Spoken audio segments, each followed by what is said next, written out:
Hey, it's Megan, and welcome back to Megan's Red Library. So today I will be doing my May and June wrap up.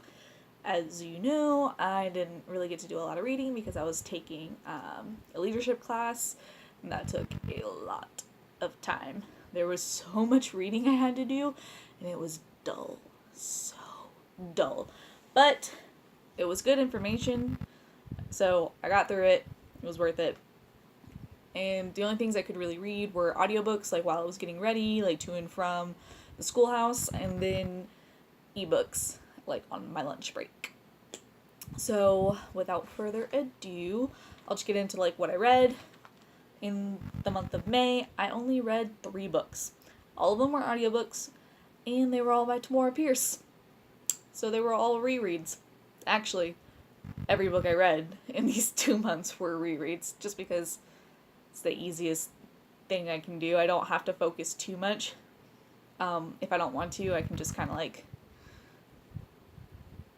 skim along.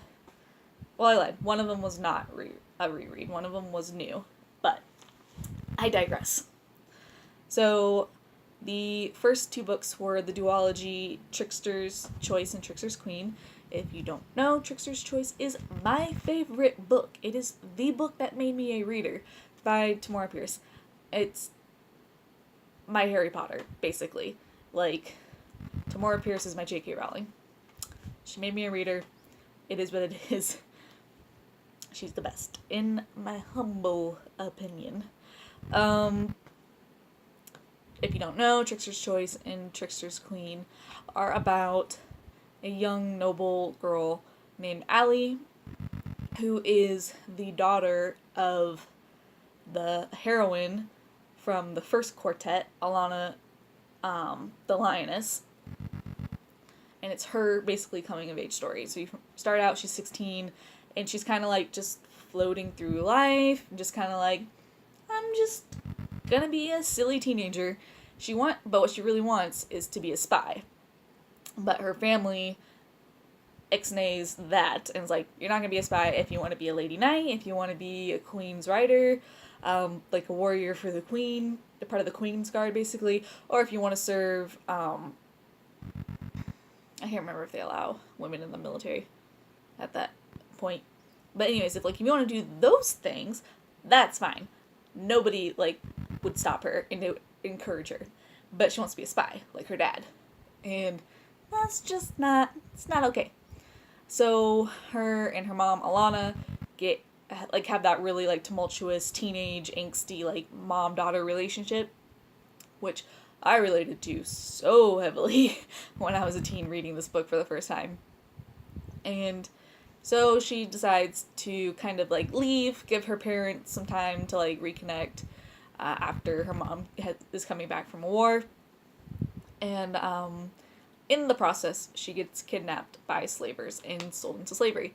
So she basically has to escape. And she's planning it all out, working, doing all the tricks and trades, using all the tricks and trades that she's been taught about, how to escape and survive in these kinds of instances. And lo and behold, she finds out that the god Trickster, or Kiprioth, has actually orchestrated this whole event because he wants her unique set of skills to help keep 2 royal daughters alive. And you realize that there's more to the story, there is a prophecy, and all this stuff. Basically, a big rebellion, and she is one of the key players in it. I was reading some negative reviews on it, and it was pretty interesting, and I could see where some people were getting, what they were saying. But also, I think they weren't reading too deeply, because a lot of the things that they were calling out was explained, or they were assuming it was one thing when really it was clearly another thing. In my opinion, as I say this, I realize that, books are so subjective, and, what you get is what you get out of it. But it's if I could talk to those people, I'd be like, no, actually, it's like, it's this. But I'm that person. I'm that annoying ass person who's like, but actually. So ignore me. But it was really interesting. I liked seeing other people's like negative viewpoints because it did kind of bring something to light, and I could see where they got that, like I said.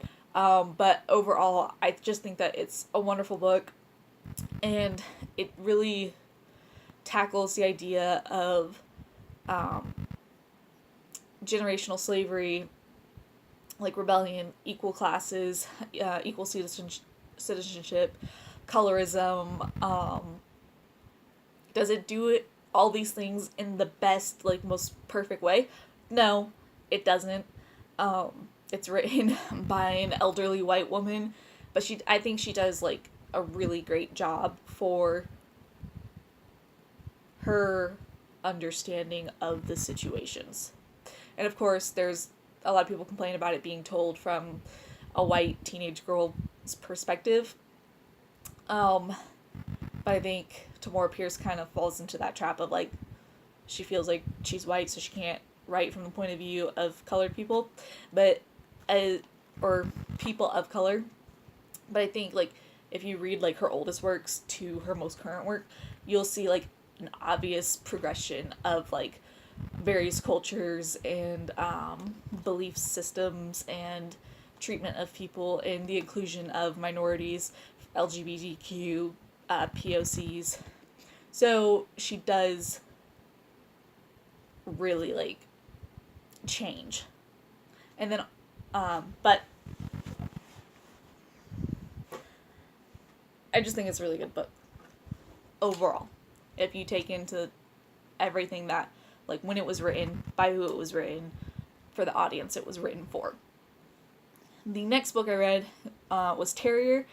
That is about, it's a trilogy, the first book in a trilogy about Becca Cooper, which is the ancestor of George Cooper from the Song of the Lioness series. She is a provost guard. They call them dogs, and they're basically cops of the Middle Ages. And this time frame is also when Lady Knights were still around. It was right before they were, it was made illegal for women to serve in combat roles. So it's really interesting that, like, in this world 200 years prior, all these, like, female warriors, it was encouraged. It was, well, at this point in time, it wasn't necessarily encouraged anymore, but there was that strong tradition of women serving for their country in various fields like police force and their military as officers, knights. And it also talks about them transitioning to becoming a free country, no slavery. It has people of, well, in the first book it doesn't like tackle too much the LGBT community. In the second book it does, but that, I think the Becca Cooper series is where you really start to see like her writing change, because it goes away from like her more traditional like late 90s early 2000s fantasy writing to a more like of the current fantasy writing, and all of it's written journal style, so it's not traditional. So it's written like first person point of view in journal format. So if you read the physical book, at least the first one, I can't remember on the second one or not, but the first book is literally like outlined like a journal, and things are drawn in as if she would draw it. So it's really, really good book. Also, I think it's good to note that every single one of Tamora Pierce's books comes with a glossary and like a cast of characters in the back, because she uses some terms for her world that like make no sense, like crack knob. In the phrasing that you read it and you're like, is she calling them like a lunatic, like a crazy person? And you like flip back to the back and you're like, crack knob, lunatic. But that's one of the things that I really like, because she adds all that slang and it makes it feel so real, but it can also be jarring, I think, for readers, because you kind of have to, like, you're like, what does that mean? Flip to the back. Okay. Alright. Okay. So, if you like stuff like that, where it's, like, really, like, world immersion, definitely pick that series up.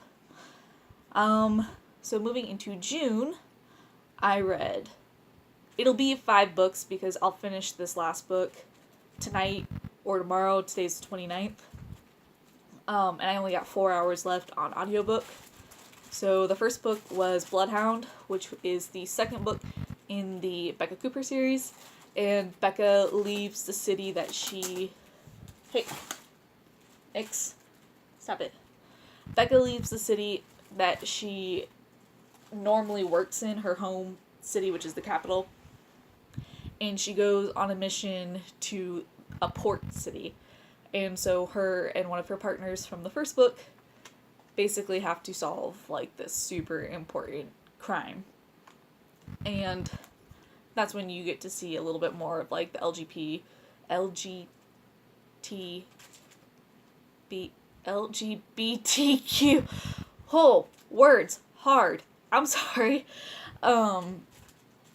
Inclusion. Then I listened to that audiobook. I really like the audiobook versions.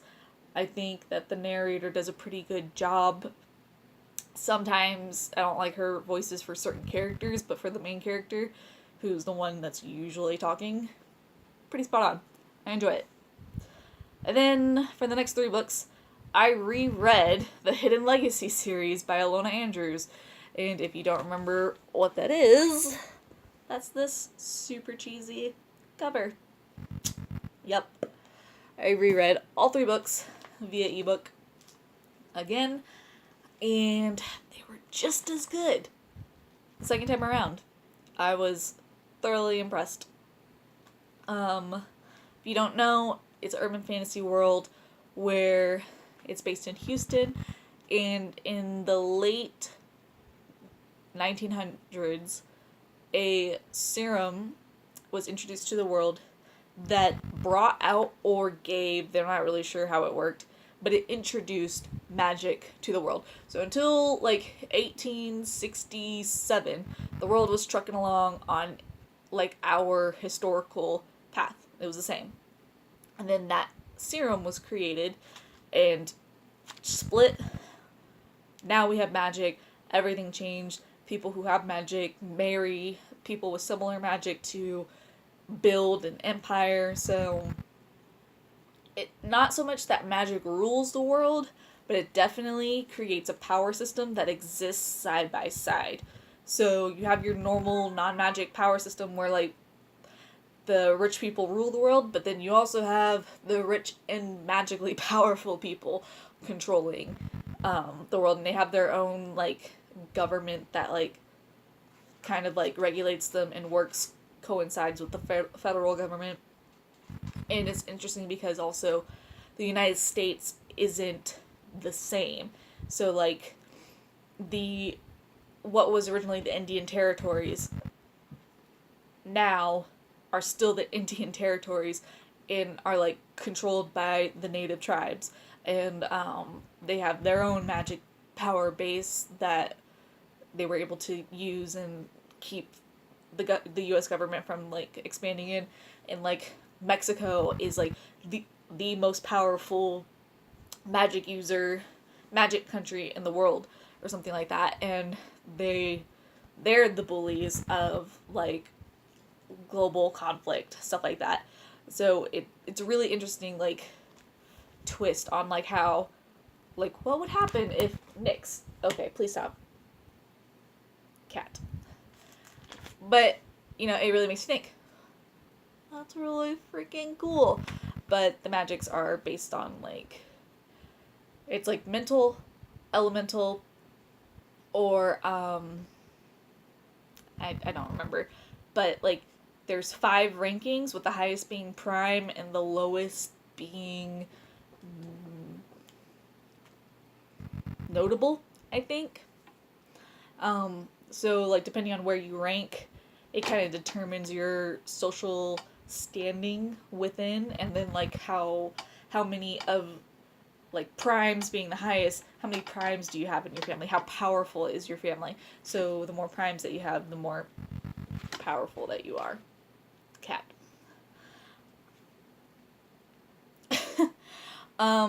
So if you haven't read that, you like urban fantasy, and you like steamy romances, check it out. And then finally, the third book for the Becca Cooper series. I never read this, so this is technically my first time reading it.